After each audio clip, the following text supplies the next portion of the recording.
салом дӯстон ва подписчикони азиз, шумо дар канали барномасоз ТВ қарор доред. имрӯз оиди қурби асъор ба шумо маълумот медиҳам, ки дар бонкҳои Тоҷикистон доллар, евро ва рубле ба чанд баробар аст. ва шумо тамошои бо фароғат, лайк, подписка ва поделитсияро фаромӯш накунед.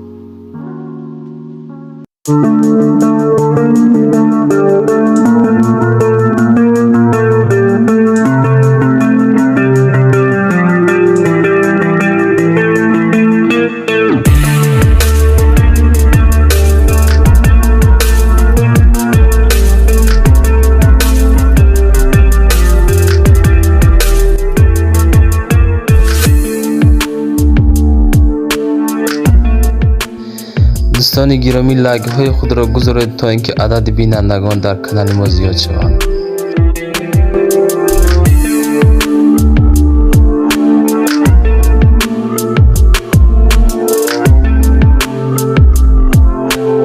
در ویدیو امروزه طرز درست ضریت دادن تلفن رو به شما نشون میدم که این مسئولیت متخصصان میباشد.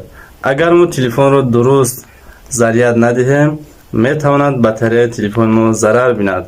یعنی در وقت کوتاه، یعنی در بین 4-5 ماه باتری تلفن ما قسماً و پورا از کار میماند. برای اینکه باتری تلفن ما چندین سالها خدمت کند، پس قاعده های اساسی ضریت دادن تلفن را شما باید دانید. اگر این رو ندانید، پس ویدیو رو از اول تا آخر تماشا کنید. رفته.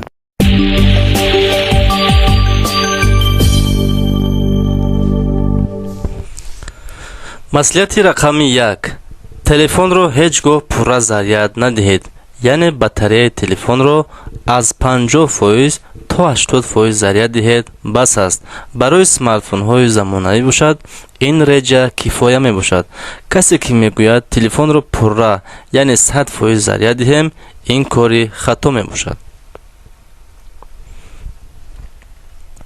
مسئولیت رقم 2: در وقت ضریت دادن سمارتفون آن را کوشش کنید استفاده نبرید.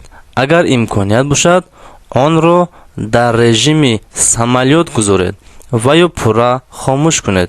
اگر در وقت ضریت دادن تلفن آن را استفاده برید، شما با باتری نگروزکای ایلوگی میدهید و مجبور میسازید که بعض الیمنت های باتری به ایست کار کنند که این میتواند باتری تلفن را زودتر از کار برآورد.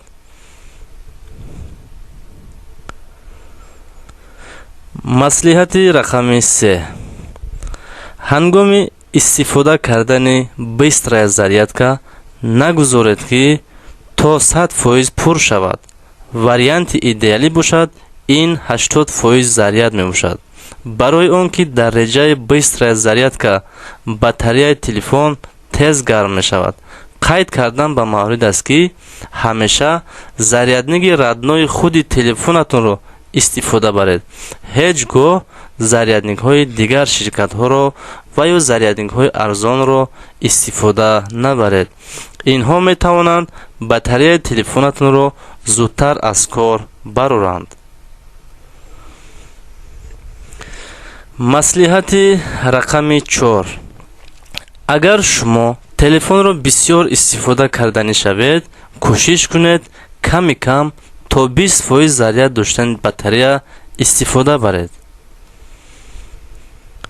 مصلحت رقم 5: کوشش کنید که تلفن رو هنگام ضریت دادن در جای گذارید که آن جای نه گرمی بد و نه خنکی بد باشد.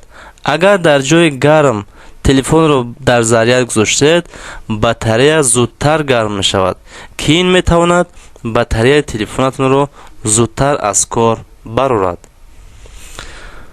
مصلحت اخیران یعنی مصلحت رقم 6: از استفاده کردن ضریتنگ های безпроводной خودداری کنید، زیرا که ضریتنگ های безпроводной باتری تلفنتون رو تیز گرم میکند و این میتواند باتری تلفنتون رو زودتر از کار برآورد.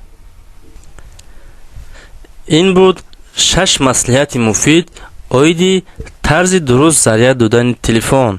از این پس اگر شما قاعده های дурусти заряд доданро истифода баред, батареяи телефони дӯстдоштаи шумо боз чандин сол дигар ба шумо хизмат мерасонад. агар видео ба шумо писанд омад, ҳатман ба видео лайк гузоред, ба канали мо обуна шавед, то ин ки аз видеоҳои нав бехабар намонед. шуморо видеоҳои нав интизор аст, то видеоҳои оянда дар паноҳи худованд бошед. хайр.